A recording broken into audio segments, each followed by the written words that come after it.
En quelques mots, si on doit résumer un parcours, mais vous pourrez compléter évidemment. Économiste, homme politique, vous êtes de formation polytechnique, promotion en 1959, docteur en sciences économiques, et vous avez débuté votre carrière à l'INSEE avant de devenir professeur à l'université jusqu'au début des années 2000 à Nanterre. Militant au Parti communiste, que vous quittez dans les années 90 pour l'aspect politique. Vous êtes à plusieurs reprises élu député européen, groupe de la gauche unitaire européenne, jusqu'en 2004. Vous avez écrit de nombreux ouvrages sur les questions économiques nationales et européennes, en particulier. Vous êtes impliqué dans des groupes de réflexion sur l'avenir de l'Europe unie, notamment le think tank Fondation. Vous collaborez toujours aujourd'hui à de nombreux organismes et associations qui poursuivent votre engagement politique et votre analyse sur le monde d'aujourd'hui que nous allons partager. C'est évidemment un honneur pour nous de vous recevoir pour nous parler de l'identité de l'Europe vers une refondation. C'est le titre du dernier essai que j'ai eu entre les mains, le voici, que vous avez détaillé certainement dans les minutes qui suivent.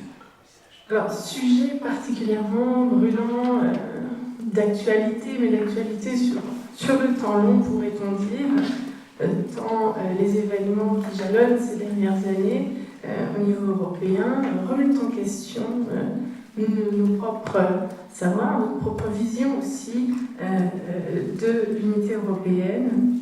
Je pense bien sûr au référendum britannique de 2016 qui a impacté bien au-delà des milieux pro-européens ou des milieux européens. Les élections en France en 2017 qui approchent, qui mettent en avant tout ceci, en plus des extrémismes qui s'approchent du pouvoir ici et là dans différents pays de l'Union européenne, qui mettent en avant des identités nationales, mettent en avant un rejet parfois du projet européen tel qu'il s'est construit depuis plus de 60 ans.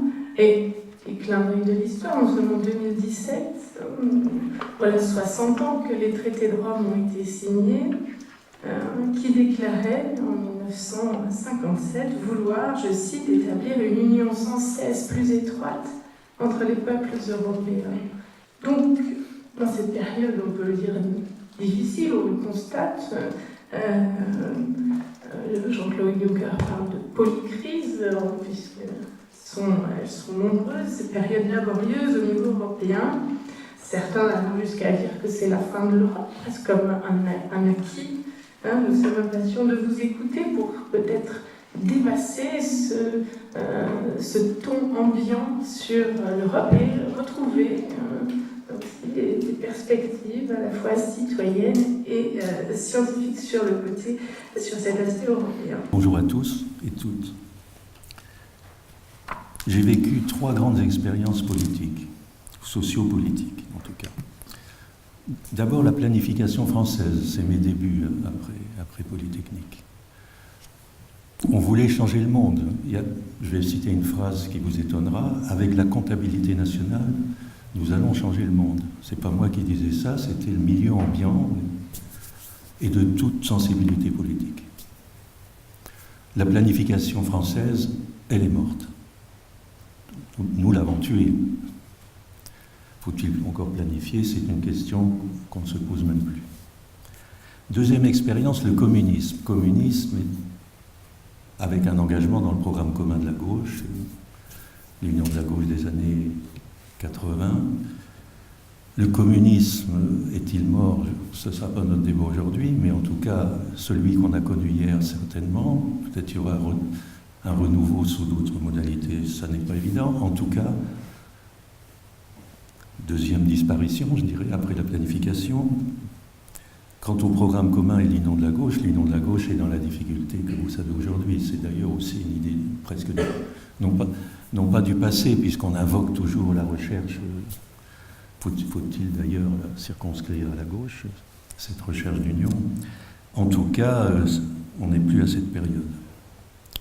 Et ma troisième expérience politique commence autour de 1989, qui est d'ailleurs un moment où mon divorce avec le communisme a été très ouvert et public. J'étais eurocommuniste et j'étais dans une formation plutôt hostile à la construction européenne, en tout cas telle qu'elle s'était développée. Et donc j'ai vécu au Parlement européen, puis ensuite comme conseiller de Michel Barnier jusqu'en 2014. J'ai vécu l'Europe de l'intérieur, des tentatives de relance de l'Europe, ses échecs, mais aussi ses réalisations. Cela dit, le devenir de cette construction n'a rien d'évident. Donc trois moments de ma vie pour changer le monde, je dirais.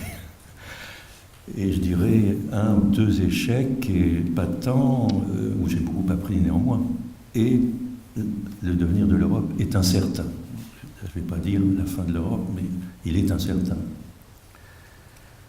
Donc tout ça m'interroge sur ce que j'appellerais la transcendance, c'est-à-dire la capacité que nous avons, les uns et les autres, dans nos sociétés, de faire face à des situations nouvelles et difficiles, ce qui est le cas aujourd'hui.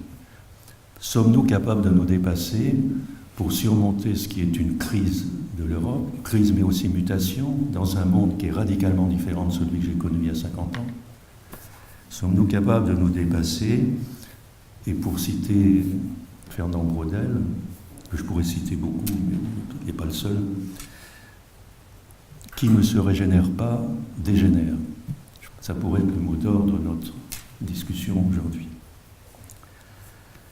Donc, si nous nous interrogeons sur comment donner un nouveau départ à l'Union européenne, nous devons nécessairement nous inscrire dans le temps long. Parce que dans le moment présent, on s'aperçoit que ce qui prédomine, c'est l'inquiétude, la peur de l'avenir et une attitude qui tend à être assez négative sur ce qu'est l'Union européenne.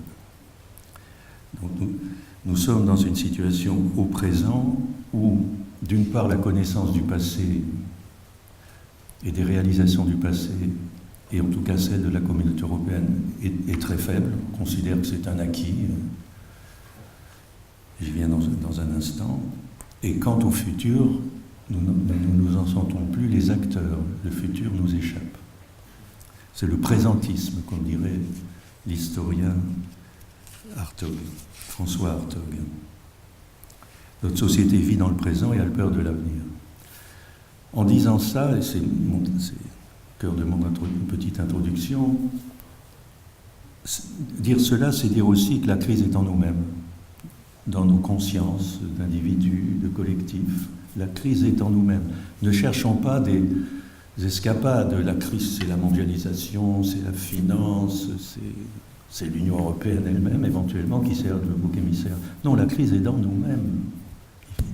Il faut que chacun est confronté à un effort d'introspection et de réflexion, individuelle et collective d'ailleurs, pour nous situer dans une époque nouvelle où il faut réussir collectivement à prendre un nouveau départ. Alors, je rappelle aussi dans cette petite introduction que l'Europe n'est pas un espèce de machin. C'est quoi l'Europe? Alors, je me réfère aux meilleurs historiens français, dans l'école des Annales, que j'ai lu abondamment, Lucien Febvre. L'Europe est une civilisation qui surgit dans le contexte de la décomposition de l'Empire romain. Donc c'est plus le monde antique, je n'ai pas le temps de développer, c'est une civilisation qui surgit de la crise du monde antique précisément, et celle de l'Empire romain plus particulièrement, avant même d'être une organisation. Donc civilisation qui a été commune, et qui l'est encore malgré qu'elle se fissure, organisation qui est devenue assez, au bout d'un certain nombre de siècles, organisation en État-nation. L'Europe est ce couple, civilisation, organisation. N'oublions jamais civilisation. Nous sommes dans une société qui s'est déculturée.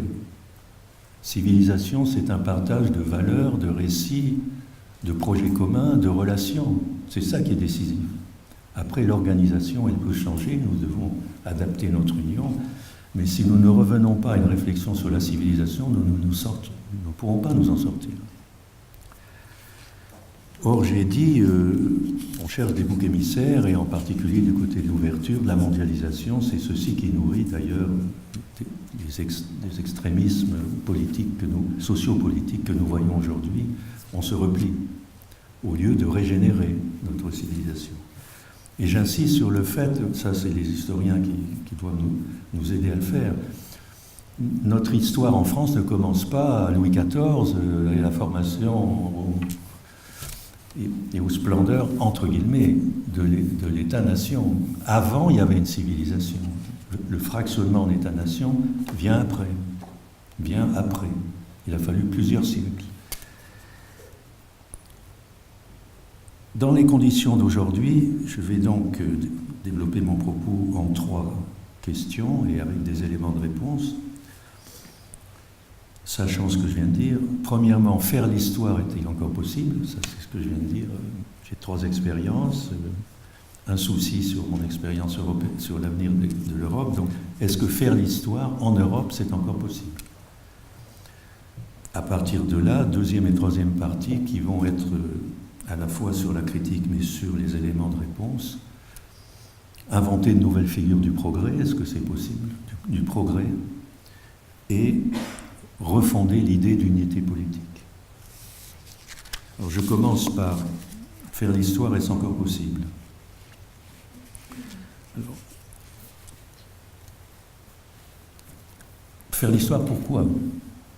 Déjà, puisque je vais dire dans un instant que l'idée de faire l'histoire, elle est perdue, elle semble perdue.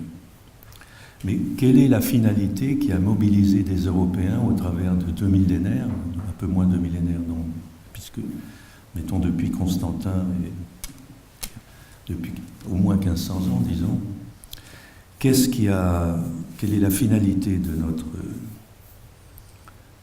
mouvement des sociétés européennes?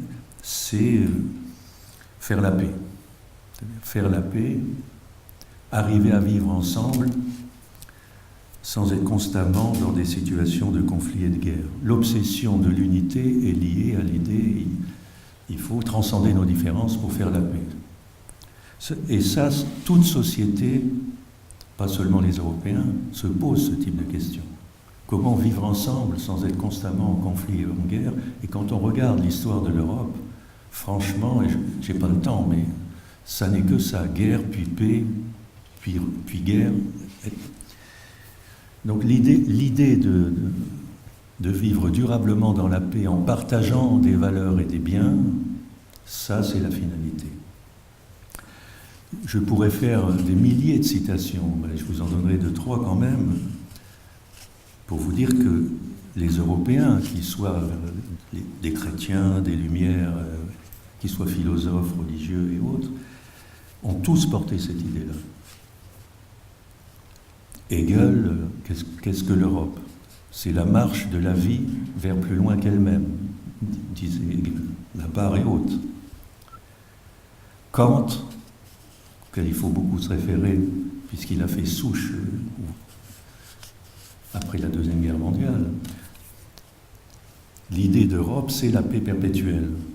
Et pour la paix perpétuelle, il faut bâtir une fédération des peuples, qui vont partager des valeurs, des finalités, des relations pour réaliser cette paix.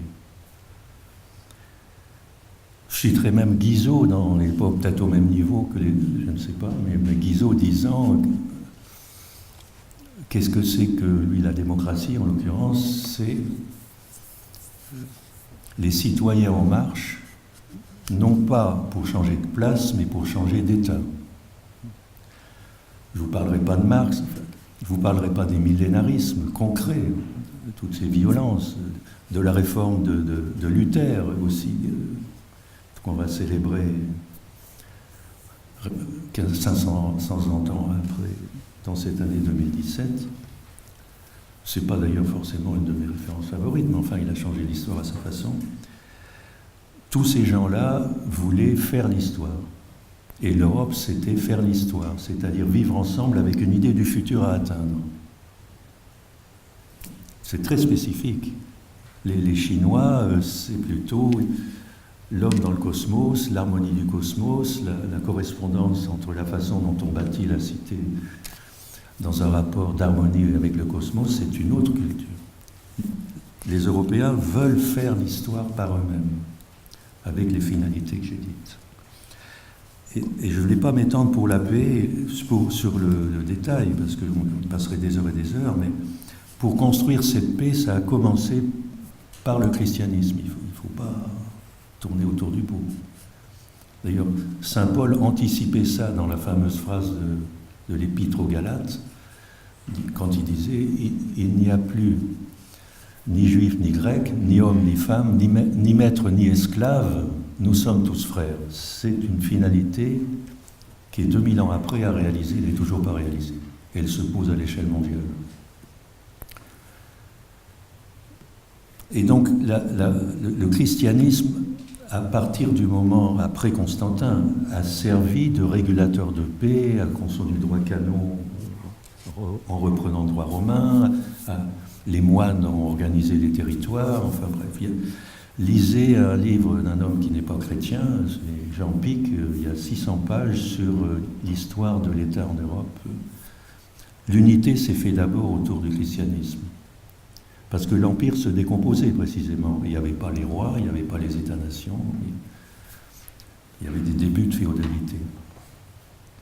Le relais a été pris par les Lumières. Mais ni les chrétiens ni les Lumières n'ont réussi à fabriquer la paix perpétuelle, puisque ça a fini quand même, toute cette civilisation, au XXe siècle, dans des catastrophes mondiales dont nous avons été les foyers. Le foyer. Je ne développe pas. Quel a été, du point de vue politique, les ressorts de ce type de conception du vivre ensemble? Là, je me référerai à Augustin, c'est la théorie des deux cités. C'est-à-dire la distinction entre l'ordre spirituel, entre le pouvoir spirituel et le pouvoir temporel, et la tension des deux cités. Parce qu'ils se sont séparés, mais ils ont été constamment en tension. Jusqu'à 1905 en France, et un principe de séparation beaucoup plus draconien. Mais sinon, Jean Pic l'explique très très bien. Ça a été constamment cette tension du spirituel et du temporel que l'on perd de vue complètement aujourd'hui, précisément parce que le travail sur les ressources spirituelles, qui étaient animées pas seulement par les chrétiens, mais par les philosophes de la raison, etc., cette tension n'existe plus. On est dans une sorte de relativisme absolument sidérant. Et donc les moteurs qui conduisaient à partager une unité dans nos différences ne fonctionnent plus. Aujourd'hui, nous sommes dans ce qu'on peut appeler la perte du sacré, que ce soit le sacré religieux que le sacré politique, les deux cités. L'État n'est plus sacré, hein, au contraire, son image, en tout cas de ceux qui l'incarnent, s'est beaucoup dégradée. Et la communauté européenne, qui a pris le relais finalement après la Deuxième Guerre mondiale, elle n'a que 60 ans d'existence. Donc ma première observation, c'est pour vous dire, il a fallu 1500 ans, 1500 ans pour bâtir une civilisation, pour œuvrer à la paix, et sans arrêt on retombait. Et on a une création géniale, à mon avis, qui prend souche dans ces différentes ressources philosophiques, religieuses. C'est des chrétiens démocrates, hein, Schumann, De Gasperi, Adenauer, pas l'oublier, qui prend souche et dans ces héritages chrétiens et des Lumières. Et va-t-on en prendre soin 60 ans aujourd'hui, l'indifférence qu'on trouve souvent dans la jeunesse, c'est quelque chose de grave, mais en même temps, moi, ma première chose que je voudrais vous dire, vous n'êtes sans doute pas indifférent dans la salle, c'est que 1500 ans d'histoire et plus pour bâtir l'unité, par rapport à ça, 60 ans de communauté européenne, c'est tout jeune. Ça manque de tradition, ça manque de racines. Il faudra du temps. Et ce sera d'ailleurs à la fin ma conclusion, ça dépend de vous, parce que c'est une affaire de génération. Ça doit se construire dans une durée. Une nouvelle culture de l'unité. Les promesses de cette création ont été dénommées promesse de paix et de prospérité, fondée sur quoi? Sur la réconciliation, le pardon, pour parler d'un langage religieux, le pardon et la promesse, vous direz jamais l'heure. Donc elle n'a pas fait, elle est très très fragile, elle est très récente et fragile, cette construction. Alors, ça c'est mon premier point dans cette première partie, peut-on refaire l'histoire? Un mot sur la deuxième, que je vais abréger, et pour donner à la fin de cette première partie quelques principes de méthode pour refaire l'histoire, quelques principes seulement. Mais d'abord, j'ai un deuxième point à vous dire, qui est, il nous faut à nouveau comprendre les ressorts de la violence pour pacifier des conflits, parce qu'il y a retour des conflits, retour des risques de guerre. Le terrorisme est une guerre ou pas? C'est plus que du terrorisme. Le terrorisme, ça aussi, ça doit être contextualisé. Il y en a eu plein dans l'histoire, mais il n'est pas du même nature. S'agit-il vraiment d'une guerre et pourquoi, par exemple? Quand on comprend que ce djihadisme porte des principes totalitaires, qui se comparent donc par conséquent à ce qu'on a connu en Europe au XXe siècle, on prend la mesure d'un danger. Mais il y a d'autres sources de danger, il n'y a pas que ça, il y a Pakistan, Inde, et chez nous-mêmes, qui vous dit qu'en Ukraine et ailleurs, dans les périphéries, la guerre est définitivement éteinte, alors que nous sommes en risque de guerre froide renouvelée avec les Russes, par exemple, qui sont nos voisins directs. Donc le combat pour la paix n'est pas terminé. Mais aujourd'hui, il se pose dans des termes très différents d'avant, parce que nous sommes dans la mondialisation, précisément. Et la nature des guerres, on ne la comprend pas, la nouvelle guerre, par exemple, s'agissant du cas du djihadisme, mais il y a à nouveau des violences qui remontent, et en nous-mêmes, et c'est ça que je vais dire dans un instant. D'ailleurs, je peux conclure sur la petite parenthèse sur le djihad et nous, c'est qu'on peut dire qu'il y a deux types de crises de civilisation derrière.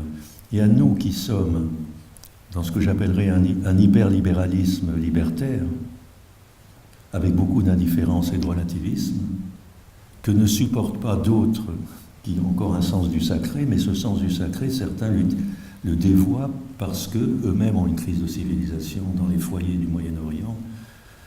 Ils n'ont pas fait de réforme, enfin, etc. Ils essaient, mais bref. Il y a un conflit qui porte sur une violence de culture. On a tourné la page d'Huntington trop tôt. Le tort d'Huntington, c'est de considérer que c'est une guerre des civilisations, mais c'est en tout cas un choc des cultures. Et d'ailleurs, souvent ces djihadistes sont aussi occidentaux que nous. Ils sont dans un choc intérieur de culture, pour parler comme ça.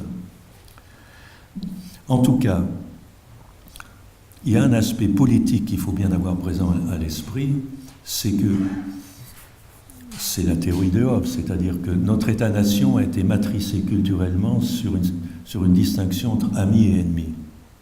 Les amis de l'intérieur qui forment société au sein de l'État-nation et les ennemis de l'extérieur. Et entre deux, l'Europe a cherché à éviter le pire. Traité de Westphalie, il y a eu une paix entre des gens qui s'entretuaient. La guerre de 30 ans valait bien les désastres du Moyen-Orient d'aujourd'hui, qui est une nouvelle guerre de 30 ans dans un autre lieu, d'ailleurs, à mon avis.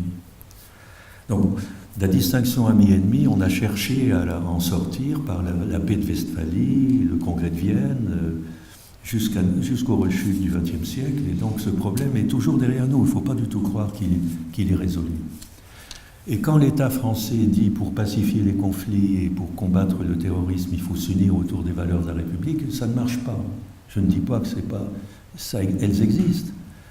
Mais on les a laissées s'affaiblir. Liberté sans responsabilité, Luther n'aurait jamais accepté ça. Inacceptable.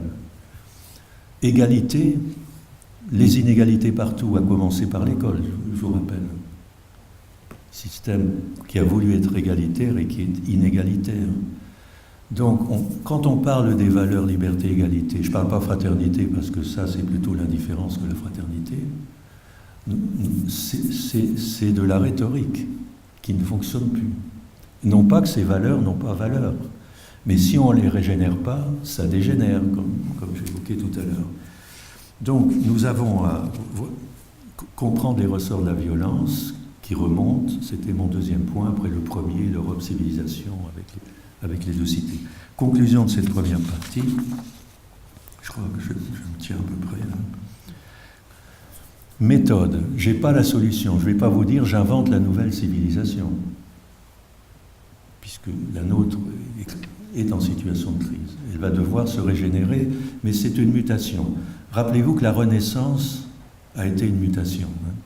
Pour prendre un nouveau départ, on n'a pas simplement pris les traces d'avant, on a mobilisé ce qu'il y avait de fort avant, mais pour faire autre chose. Donc c'est une crise mutation, en fait, aujourd'hui. Mais cette mutation, je n'en ai pas encore la théorie, qui relèvera d'ailleurs de travaux collectifs, de comparaison d'ailleurs historique de civilisation, histoire et espace. Mon hypothèse, c'est que le problème aujourd'hui, c'est une civilisation monde à bâtir. Certains disent humaniser, civiliser la mondialisation. C'est de ça qu'il s'agit. Il n'y a pas de civilisation mondiale, il n'y a pas de société mondiale. Donc ces problèmes de conflit sont à traiter à l'échelle mondiale, bien entendu. Et donc, première observation, en termes de méthode et non pas de solution, parce que c'est la civilisation mondiale, ou bien il y aura des catastrophes, ou bien il y aura au contraire des inventions, mais on se cherche sur les inventions. La question de l'environnement, d'ailleurs, est un aspect de la réponse, mais seulement un aspect, qui est là un problème commun. Donc là, on s'assemble avec une finalité. Mais donc, premier argument de méthode, décentration. Décentration, sortez de l'eurocentrisme. L'Europe est le foyer des guerres mondiales et ce qu'on a fait de pire. Elle a fait aussi des choses géniales. Après tout, si on cite l'Épître aux Galates ou les idées de valeur universelle, c'était pas sans valeur quand même. Elle a fait des choses très belles aussi. D'ailleurs, on a fait modèle à l'extérieur, donc il devait y avoir des belles choses. Mais elle a aussi fait le pire. Et donc, si on veut rebondir, il faut quitter l'européocentrisme et prétendre projeter encore nos valeurs universelles et nos intérêts et nous décentrer. C'est-à-dire travailler avec les Africains, s'investir chez eux, les Chinois et nos propres périphéries. Le mot de périphérie, je l'emprunte au pape François. J'ai des références chrétiennes, mais je peux vous dire, je ne suis pas croyant. Mais il y a aussi à retrouver où sont les ressources spirituelles, philosophes, scientifiques, hommes de l'art et aussi religieux. Le pape, il dit, mon Église se déglingue, pour prendre un nouveau départ, il faut repartir par les périphéries, c'est-à-dire éprouver la misère des Indiens, des gens d'Amérique latine et d'autres, pour essayer de revivifier une institution qui s'est sclérosée. Mais je fais la part. Son problème, c'est sortir de la sclérose de l'Église. Notre problème à nous, c'est de faire une cité mondiale, et pour ça, effectivement, la question des périphéries est première. Décentrons-nous. Deuxième chose que j'ai évoquée, un énorme travail d'introspection éthique et de révolution de l'éducation est indispensable. Notre éducation déstructure, nos systèmes éducatifs déconstruisent. On a abusé de la déconstruction. Et la question d'introspection éthique, je n'ai pas le temps, mais j'ai parlé de relativisme, j'ai parlé d'esprit libertaire, pur et simple. Bon. Lisez Morin, pour prendre une référence non religieuse, le philosophe Morin, qui fait toute une somme sur... Il y a une énorme carence éthique, de auto-éthique, socio-éthique, cosmo-éthique. Et c'est des gens qui réfléchissent, effectivement, ça passe par l'introspection critique. D'ailleurs, Morin a fait un livre qui s'appelait Introspection, qui s'appelait... non, je retrouve le terme, c'est autocritique. Et révolution de l'éducation, parce que c'est nos contenus scolaires qui font problème. Quand on fait sortir de l'école primaire la référence à la construction de l'Europe, c'est un scandale. Mon vrai problème pour l'école, c'est les contenus scolaires. Si on sort l'idée d'Europe et de la construction de l'Europe du système scolaire, on n'aura pas d'Européens demain. Et Madame Le Pen gagnera, c'est une certitude. Donc un peu d'esprit critique, y compris chez nos politiques. Et troisième principe, de méthode. Vous voyez, je n'ai pas une réponse toute faite. Alors comment refaire l'histoire? Mais de méthode. L'Union européenne a été bâtie de façon bancale. Le compromis historique d'il y a 60 ans est trop faible. Il faut la refonder, je vais en parler. Elle va devoir devenir un espace où les gens peuvent s'approprier leur européanité. Pas que Erasmus, mais 1000 projets de mise en relation des Européens. Donc pouvoir participer à sa construction, tous. Et quant à l'Europe, elle va devoir assumer des tâches qu'elle n'assume pas, des tâches de puissance publique, en matière de sécurité, par exemple, ou en matière de partage de biens publics. J'y viens dans un instant. J'essaie d'être plus bref sur la question. Alors, après avoir dit méthode, citons deux sujets phares qui sont le progrès et l'unité politique. Alors, le progrès d'abord. Vous voyez bien ce qui se passe aujourd'hui dans l'espace public en politique. D'un côté, ce que certains appelleraient la violence de l'économie mondialisée, le choc de la mondialisation, de la formation d'un marché mondial. C'est récent, 30 dernières années. Le marché n'était pas mondial. Il est mondial. Il y a aussi encore des marchés nationaux, locaux, mais il est mondial. C'est une révolution au plan économique. Et donc, on a l'impression que l'économie a pris le pouvoir et que nous sommes donc impuissants. Ça, c'est mon problème dans cette deuxième partie. Et face à ces violences qu'on ne maîtrise pas, et donc, nous voulons préserver notre modèle social. Alors, je dirais tout de suite, je modifie un peu la façon dont j'ai ordonné ça pour aller au but. C'est trop facile d'accuser la mondialisation pour deux raisons. D'une part, parce que ce sont nos États qui ont ouvert les vannes. Ça, je l'ai vécu. C'est archi prouvé. Relisez les discours, je ne sais pas, le discours de Laurent Fabius à l'Assemblée nationale en 1984. Pourquoi l'économie finance, l'administration de la finance a fait son temps et il faut passer au marché financier. Il faut quand même qu'on ait le courage de regarder. Nous avons ouvert les vannes. Alors Madame Thatcher a fait pire, on est bien d'accord. Mais cela dit, les États-nations ont contribué à fabriquer le marché mondial. Pourquoi? Alors en tant qu'économiste, j'ai mes idées, parce que les firmes devenant des grandes firmes, j'ai vécu ça dans les 30 Glorieuses, ont commencé de s'internationaliser. Et s'internationalisant, il fallait entrer dans un marché régulé. Donc et l'Europe a permis de fabriquer un marché intérieur dans ce qui devenait un marché mondial. Et c'est important d'avoir un marché intérieur dans le marché mondial à condition de bien le réguler. Donc l'ouverture, à mon avis, était fondée. Donc je nuance ma critique, y compris sur Fabius, mais par contre, les régulations du marché intérieur et a fortiori du marché mondial n'étaient pas là, n'étaient pas adéquates. Le deuxième aspect, pourquoi pas en faire un bouc émissaire de la mondialisation? C'est tout simplement parce que des tas de pays s'y retrouvent. Si nous ne nous y retrouvons pas, je peux vous dire que les Chinois, les Africains eux-mêmes, ils sont pour l'ouverture. Parce que, en tout cas, ceux qui ont émergé comme les Chinois, la pauvreté a reculé dans de nombreuses régions du monde parce que d'autres peuples ont saisi l'opportunité et la capacité de s'inscrire dans ce marché mondial en développant leur création, leurs investissements, alors que nous sommes en panne d'investissement et en conservation. Et ce qui m'amène à la critique intérieure, nous avons voulu préserver un modèle social et économique qui est dépassé par ces événements. Alors je vous pose la question, après, troisième point, faut-il conserver notre modèle social ou pas? Et je répondrai, il ne s'agit pas de le casser, mais il faut le régénérer, donc le transformer profondément. Donc je renvoie à la critique chez nous.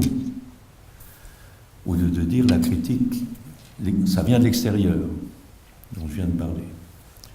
La critique chez nous, c'est que ce modèle doit être régénéré. L'éducation, un siècle après, dans un nouveau monde, à l'ère du numérique, ça se renouvelle, l'éducation. Le monde a changé. Et plus généralement, le modèle social français. Pourquoi, et quelle est la question centrale et d'un mot, et là j'essaie de théoriser, notre échec profond, il est sur le travail. Sur éducation et travail. Vous n'avez pas lu du Simone Weil, philosophe de l'entre-deux-guerres, qui s'insurgeait contre ce qu'on appelait l'organisation scientifique du travail, qui est allée en usine d'ailleurs, une philosophe mystique absolument géniale, et qui disait le fondement spirituel d'une civilisation, c'est le travail. Mais si vous vivez, comme j'ai vécu, la vie politique des 30 dernières années, le travail, c'est second, on ne sait plus quoi faire. Le chômage augmente, le sous-emploi augmente, et le retrait par rapport au travail est passé dans les mœurs. Je n'ose pas parler de la réduction du temps de travail qui pose des problèmes particuliers, mais bon, l'idée c'est qu'on est impuissant, qu'est-ce qu'on peut faire? Mais si je vais plus en profondeur, et je citerai Gomez, je crois que Pierre-Yves Gomez travaille aussi, ex-Marseille, non? En tout cas, c'est un économiste qui reprend l'idée des deux cités et dit il y a la cité de la production et la cité de la consommation. Nous avons privilégié la consommation et l'idée de production. Lisez les manuels scolaires, c'est des très courts chapitres. Donc si nous désapprenons à produire et si nous laissons tomber la centralité de la question du plein emploi, pour parler comme ça, alors ne vous étonnez pas si notre situation dégénère. La crise du modèle social, elle est là-dessus. Et après, vous pouvez donner des allocations, j'ose pas parler de revenu universel pour ne pas entrer dans de la polémique, mais enfin quand même. Au fond, l'économie est une vache à lait qui doit fournir, dans laquelle on puise pour faire des allocations, de réparation des dégâts sociaux. Alors que la clé de voûte d'un modèle social, c'est un plein emploi, alors plus comme hier, mais plein emploi des capacités humaines, dans des travaux plus créatifs, plus intéressants, mais qui appellent une qualification vers le haut de toute la population, alors que nous sommes dans un dualisme terrible entre non qualifiés et qualifiés, qui est la souche des inégalités la plus profonde. Donc, je n'ai pas le temps de développer ça, mais le cancer est chez nous, avant d'être dans la mondialisation. Il y a problème des deux côtés, puisque, d'accord, nous avons bâti des choses.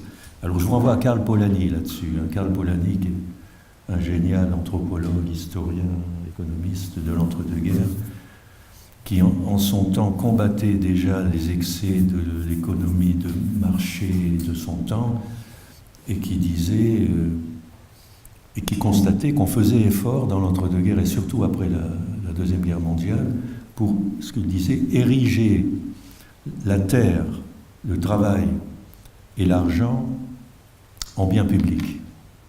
Ça ne peut pas être marchandisé, ces choses. Elles sont marchandes, mais si elles restent marchandes, alors la crise de société se développe, ce qui était le cas déjà donc, dans la première partie du XXe siècle. Et dès lors qu'on a inventé des biens communs, l'argent a été, à l'époque que j'ai connue aussi, encore dans les années 60, sous contrôle de l'État, maîtrise publique de l'argent. La terre, on voit bien qu'aujourd'hui, on réapprend à vouloir en faire un bien commun, on a du mal, parce que ça a été marchandisé aussi. Et le travail, si on ne sait plus quoi faire pour l'ériger en valeur et en bien public, on a les problèmes d'aujourd'hui. Il faut revenir à Polanyi, sauf que ces problèmes ne se posent plus seulement dans une échelle nationale, mais dans une échelle mondiale. Je fais court, j'essaie de traiter de façon très concise toute une série de questions, mais vous y retrouverez, je pense, grosso modo sur l'essentiel.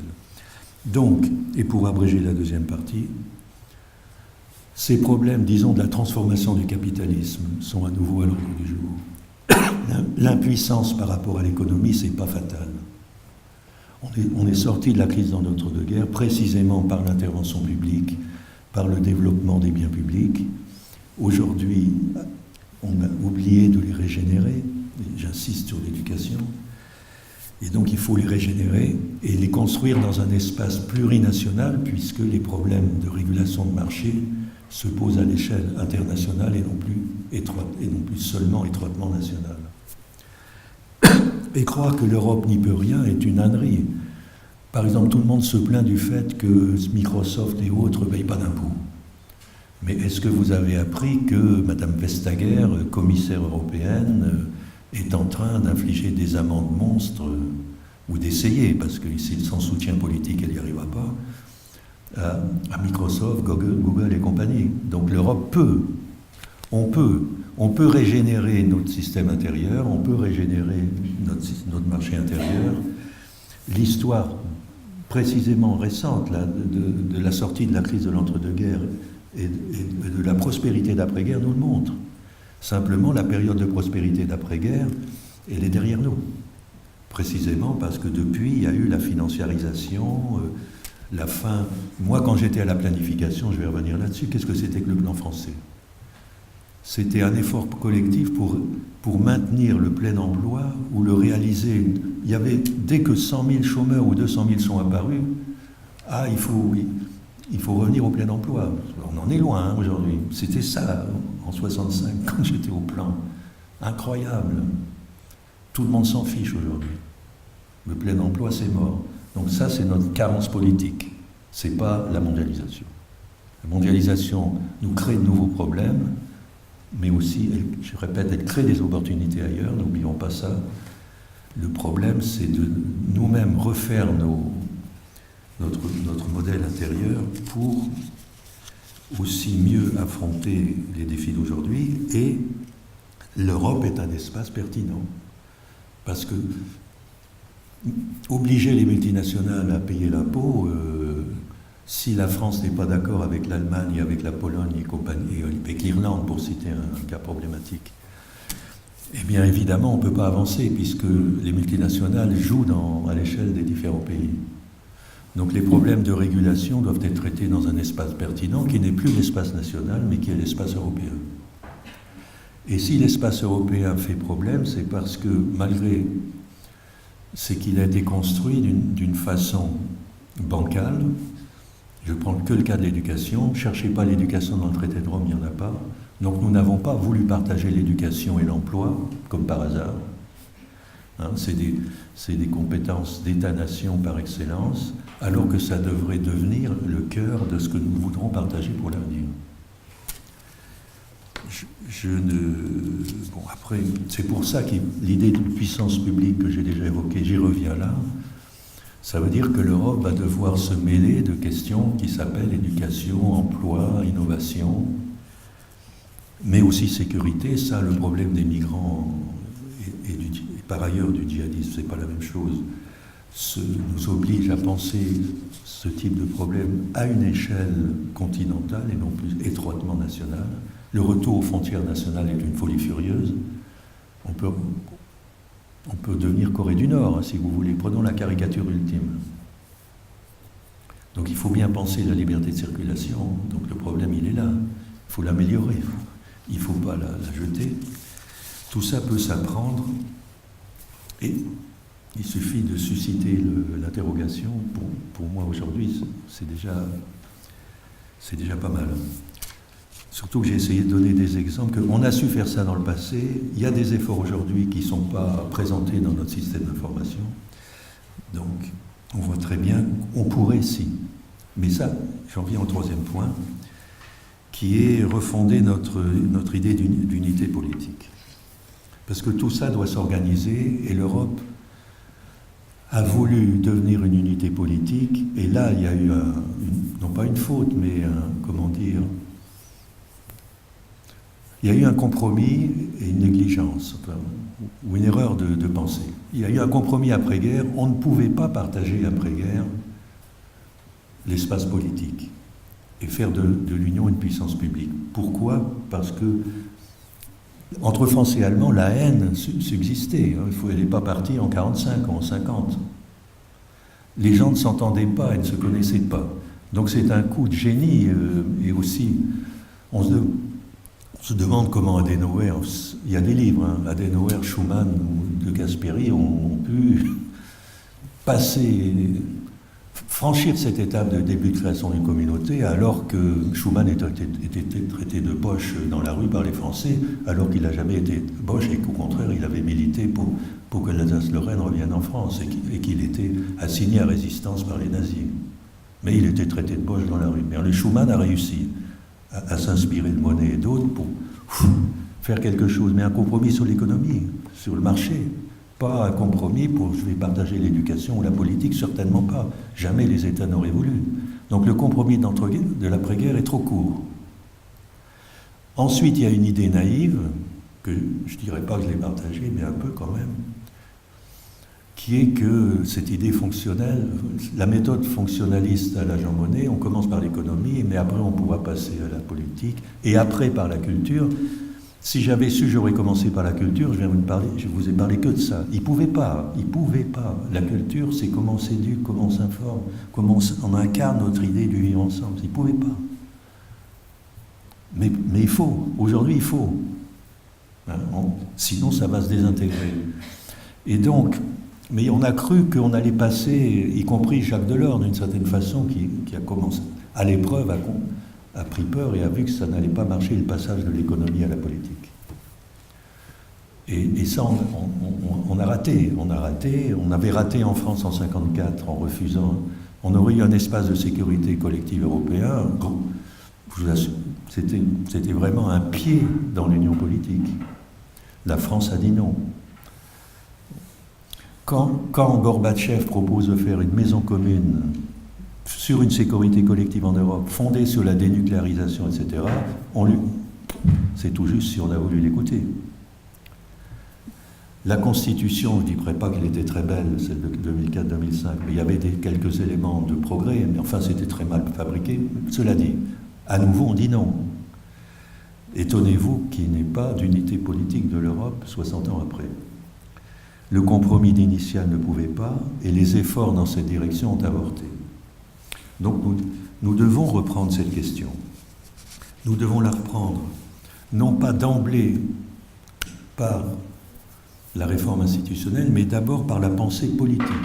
Par la pensée politique, c'est tout le sens de mon propos. La politique, c'est pas pareil que l'institution. Hannah Arendt, qu'est-ce que c'est que la politique? Partager des valeurs et des actes. Partager des paroles et des actes. C'est moi qui ajoute valeur. Partager des paroles et des actes, drôle de définition baroque. Et la même Hannah Arendt, très critique du concept de gouvernement. Elle dit le concept de gouvernement, c'est la tare de toute la pensée politique. Pourquoi? Parce que gouvernement, ça veut dire délégation dans la culture populaire. C'est-à-dire on va déléguer à nos représentants l'exercice du partage et du faire société. Et donc on se déresponsabilise d'une certaine façon. Alors que elle, Hannah Arendt, valorisant peut-être à l'excès l'expérience athénienne, c'était des gens s'assemblent pour partager des finalités et les accomplir ensemble. Et donc il y a une idée de participation fondamentale dans l'idée on partage des paroles et des actes. J'ajoute des valeurs, des récits et des actes, c'est-à-dire des projets qu'on va accomplir ensemble. C'est ça le fond de la politique et de l'unité politique. C'est pas comment fonctionne la commission, machin truc, ça vient après ça. Donc il faut revenir à Hannah Arendt et ces gens-là, y compris en connaissant leurs limites, et voir comment vont se poser ces problèmes d'unité politique aujourd'hui, sachant que c'est pas la même. On a fait unité politique derrière l'État-nation, avec toute la culture que je disais avant, avec la centralité de l'État, avec le clivage ami-ennemi, et que maintenant on a une construction politique d'unité plurinationale qui est un problème différent, qui se surajoute à notre souche d'État-nation, en tension et en conflit. D'ailleurs, le plus souvent les États-nations qui sont le côté qui freine.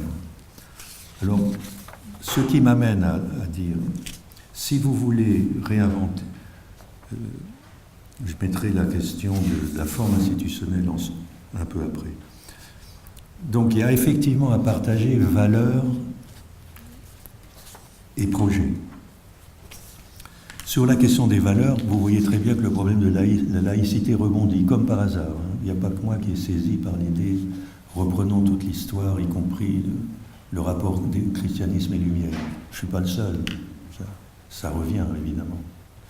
Je n'ai pas le temps de traiter la question laïcité, le problème n'est pas résolu. Qu'est-ce que serait une laïcité ouverte? Je suis pour la laïcité, mais c'est comme tout, ça se régénère. Dans un espace où les cultures doivent se partager, et d'autres ont d'autres cultures que nous, du sacré et de la transcendance, justement. On a un problème, évidemment. Je ne développe pas, je vous renvoie. Ça renvoie terriblement au problème, à la nécessité de métisser les cultures, c'est-à-dire de comprendre ce qu'il y a dans la conscience des Chinois, des musulmans du Moyen-Orient et d'autres, pour arriver à retrouver des chemins du faire de vivre ensemble en paix et non pas en conflit qui sont en train de monter. Le problème de la laïcité est un problème excessivement important. Souveraineté de même. Alors là, on patauge. Souveraineté, c'est quoi? La valeur derrière souveraineté, c'est autodétermination. Le vrai sujet, c'est autodétermination. La souveraineté de l'État-nation était une forme historique très précise qui a pu donner lieu à Louis XIV et à Bonaparte. On est encore en France dans une culture de souveraineté incarnée par notre État-nation. Mais non, notre État-nation n'est plus souverain. Il est dans un espace européen et mondial où il y a d'autres souverains, il y a d'autres puissances. Et donc, il n'a plus son... Et de l'intérieur, il est miné par des gens qui, avec Internet et leur éducation d'ailleurs, disent « mais moi je pense ce que je veux, j'ai l'autorité de mes représentants, j'y crois plus, j'attaque le système sans s'autocritiquer eux-mêmes, entre parenthèses, parce que j'aime pas trop, c'est la faute au système maintenant, c'est plus de la mondialisation, mais le système nous l'avons généré. Et on n'est pas obligé de passer par les rituels d'élections présidentielles qui se deviennent plus ou moins abâtardis, même s'il y a des mieux. Non, on a une culture de la souveraineté qui fait problème. Alors peut-on partager des souverainetés si on veut construire l'Europe? Est-ce que ce mot partage de souveraineté est bon? Est-ce que le terme de Jacques Delors, fédération d'États-nations, est bon? Je n'aime pas fédération d'États-nations, personnellement, parce qu'il n'y a pas les peuples. Mon problème, c'est que les peuples commencent à s'approprier le sujet, à se mettre en relation et à bâtir leur avenir ensemble en Europe. Si c'est une fédération entre États, comme c'est mes États qui freinent, je trouve que c'est un compromis rhétorique de Delors plutôt qu'une solution. Et je reviens à Kant, qui lui parlait de fédération de peuples. Et Kant hésitait d'ailleurs entre comment. Il disait c'est une idée inatteignable, mais on peut s'en rapprocher. Très intéressant, la finalisation d'un futur inatteignable et dont on va s'approcher. Mais c'est les peuples qui voulaient rapprocher. Et quand on lisait Monique Castillo sur Kant, il y a des spécialistes, Kant pensait plutôt à une confédération qu'à une fédération, mais enfin il hésitait. En tout cas, c'est les peuples qu'il faut rapprocher, retenez ça, et je vais finir là-dessus dans quelques instants, et non pas que par les États. Je laisse la question du droit, qui était mon troisième point, pour le débat. Le droit, d'un mot, mais j'en vais au débat, alors, puisque je vais rétrécir. Il est critiqué, le droit européen, donc il faut absolument le réhabiliter, mais comment? Alors, moi je dirais, le droit européen, dans ce qu'il a de meilleur, c'est les libertés de circulation. Mais les libertés de circulation, avec des droits publics nationaux, ça ne marche plus. Les libertés de circulation, assumées ensemble, non sans difficulté, comme vous le voyez tous, c'est une chose. Mais pour faire société, il faut partager des biens publics, des biens communs, si vous préférez. Et si les biens communs qui s'appellent éducation, industrie, etc., relèvent strictement du royaume des États, alors il y a une contradiction qui est en train de se développer à vive allure. Donc le droit commun, qui n'est pas pleinement commun, et on ne peut pas tout passer par les droits fondamentaux pour contourner la difficulté. J'ai pas le temps de développer ça. On peut forcer la main pour dire je vais uniformiser le droit social, vous n'y arriverez jamais. C'est-à-dire, Parce qu'on ne peut pas harmoniser comme ça. On n'a pas pensé l'unité dans les différences suffisamment, et tout ne peut pas passer par le droit, puisque le droit social se prouve par des biens communs partagés. Et il n'y a pas de budget, il n'y a pas de puissance publique. Donc le droit a cette difficulté-là. Et deuxièmement, alors on lui demande trop ou pas assez au droit européen, parce qu'on n'assume pas ce que Pascal Lamy appellerait des préférences collectives, c'est-à-dire qu'est-ce qu'on partage comme... Je reviens sur mes communs, éducation, entreprise, création. Bon. Je suis très court, je n'ai pas le temps. Alors après, passons aux formes politico-institutionnelles pour les dernières minutes. L'unité par la fédération, j'en ai parlé. Quittons l'idée d'États-Unis d'Europe. Les États-Unis d'Europe, c'est je fabrique un État supranational, les nations n'en veulent pas. Alors vous pouvez durer encore deux générations avant qu'ils le veuillent. En attendant, je suis bien obligé de... Pourquoi Donc, c'est un modèle du passé, je peux expliquer. En fait, il faut essayer de créer une situation où l'Europe va devenir une cité démocratique, au lieu qu'elle soit seulement démocratie nationale, mais pas forcément par une délégation à un État supranational, parce que l'on passe par-dessus une étape préalable qui s'appelle le rapprochement des nations. Je ne suis pas de ceux qui stigmatisent l'Europe des nations comme quelque chose de pervers ou de plus ou moins...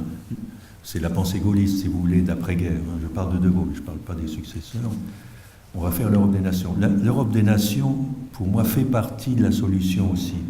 Si les nations s'ouvrent, si les nations sont en repli, oui, je suis contre l'Europe des nations.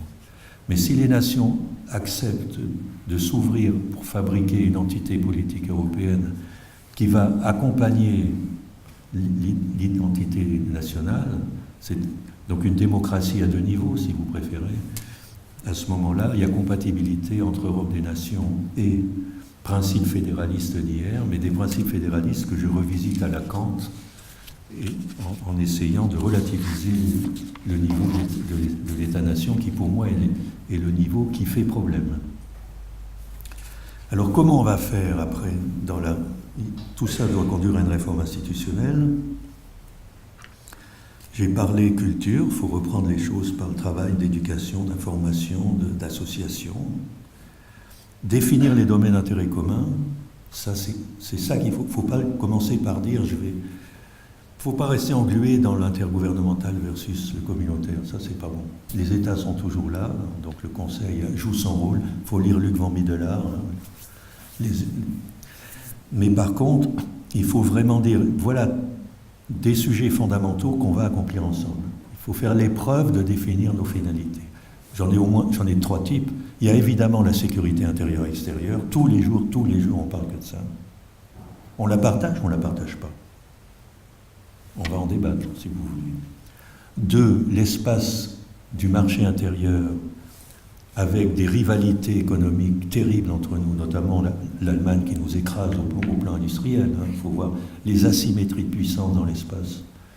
Donc, est-ce qu'on bâtit un espace de marché intérieur avec des politiques, avec un budget, avec des politiques publiques qui vont permettre aux différentes parties d'Europe de se retrouver dans cet espace, dans une cohésion? Il faut repenser complètement la cohésion, en investissant, ce qui suppose un eurosystème d'investissement, un budget.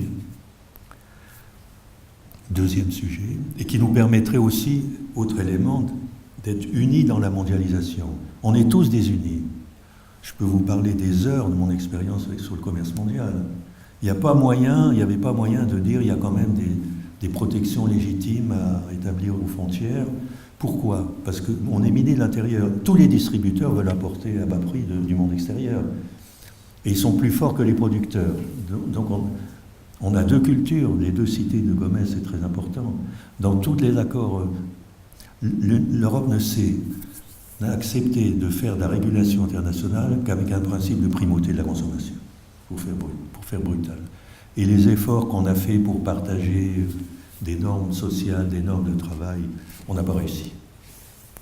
Donc là, on a un 2e paquet de sujets. L'Europe comme entité qui défend ses valeurs et ses intérêts dans la mondialisation économique.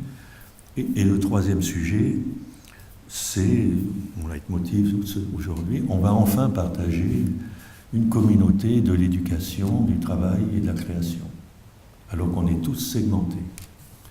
On ne peut pas faire... Être européen, ce n'est pas une donnée, on devient européen, mais ce n'est pas une donnée initiale. Je termine. Pour la conclusion, je renvoie tant pis à Brexit, aux élections. Je dirais, mais interrogez-moi sur Brexit, qui est un cas d'école très important. L'union est une question de génération. Donc, en clair, c'est pas simplement qu'elle a que 60 ans, donc manque de tradition. C'est aussi que le relais est chez les jeunes. L'Europe va se construire si les jeunes s'y intéressent, ou sinon elle va se décomposer. Donc interrogez-vous là-dessus, est-ce que ça vaut la peine? Est-ce qu'on en fait des vies? Erasmus, c'est bien, ça a déjà 30 ans, mais il faut peut-être aller beaucoup au-delà et avoir beaucoup de projets de ce genre. Ça fait partie des conditions concrètes à réaliser pour que l'européanité refasse souche et ne reste pas cantonnée dans ceux qui ont eu le bonheur de faire Erasmus, qui sont qu'une petite minorité de nos populations. C'est juste un mot de conclusion, mais je vous renvoie au débat pour tout autre sujet, et en particulier Brexit, si vous le souhaitez. Merci.